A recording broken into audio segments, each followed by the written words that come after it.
नमस्ते साथीहरू। अब सञ्चय कोषको कर्जाको किस्ता भुक्तानी होस् अथवा जम्मा कर्जा चुक्ता गर्न किन नहोस्, यो कार्य तपाईँ आफैले जति बेला पनि घरै बसी कनेक्ट एपीएसको माध्यमले सजिलै गर्न सक्नुहुन्छ। यसको लागि तपाईँले सबभन्दा पहिले सञ्चय कोषको आधिकारिक वेबसाइट www.epf.org.np लाई यसरी खोल्नुपर्छ। त्यसपछि लगइनमा क्लिक गर्नुपर्छ।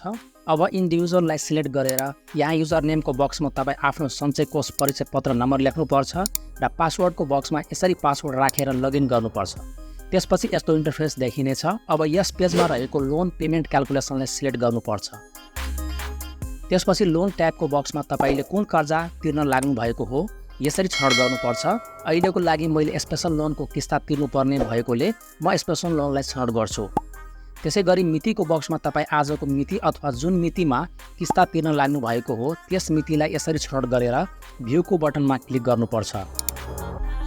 साथीहरू, यहाँ टोटल इन्ट्रेस्ट पेबल अर्थात् कुल ब्याज भुक्तानी रकम कति हो त्यो देखिनेछ। साथै टोटल लोन पेबल अर्थात् उक्त कर्जा चुक्ता गर्नको लागि चाहिने जम्मा रकम पनि देखिनेछ। अहिलेको लागि मैले कर्जाको किस्ता मात्र तिर्नुपर्ने भएकोले मैले टोटल इन्ट्रेस्ट पेबलमा देखिएको रकमलाई आधार मान्नुपर्छ। साथीहरू, अब उल्लेखित रकम तिर्नको लागि कनेक्ट एपीएसमा लगइन गर्नुपर्छ। यसको लागि यहाँ युजर नेमको बक्समा यसरी युजर नेम र पासवर्डको बक्समा उपयुक्त पासवर्ड राखेर लगइन गर्नुपर्छ।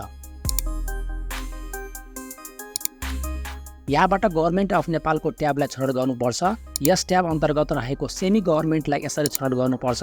त्यसपछि कर्मचारी सञ्चय कोष अर्थात् इपीएफलाई छनौट गर्दा यस्तो इन्टरफेस देखिनेछ।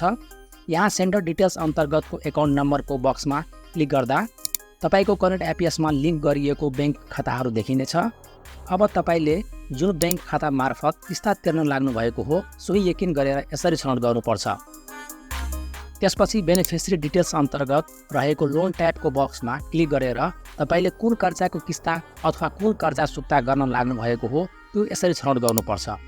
युसिआइएन बक्समा सञ्चय कोषको केवाइसी नम्बर यसरी लेख्नुपर्छ। कन्ट्रिब्युटर नेमको बक्समा सञ्चयकर्ताको नाम परिचय पत्रमा उल्लेख भए बमोजिमले लेख्नुपर्छ।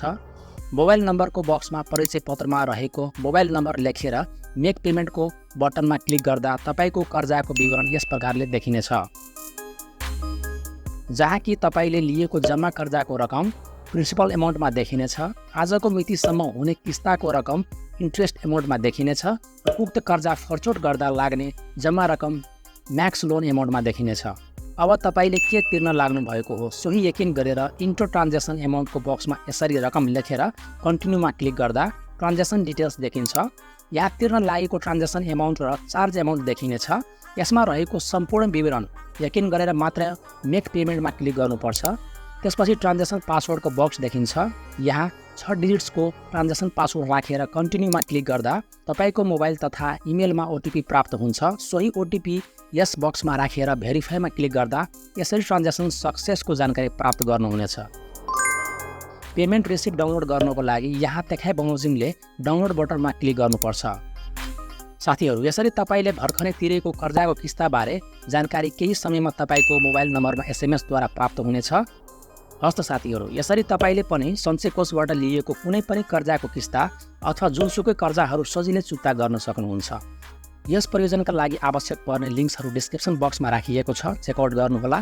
यस विषयमा तपाईँको कुनै प्रश्न छ भने तल कमेन्ट बक्समा लेख्नुहोस्। यो भिडियो इन्फर्मेटिभ लागेको छ भने लाइक र सेयर गर्नुहोस्। यस्तै किसिमको नयाँ भिडियोको जानकारी पाउनका लागि मेरो च्यानललाई सब्स्क्राइब गरी नजिकै रहेको नोटिफिकेसन बेललाई हालमा पनि दबाउनुहोस्। आजलाई बिदा दिनुहोस्। हस्त, धन्यवाद।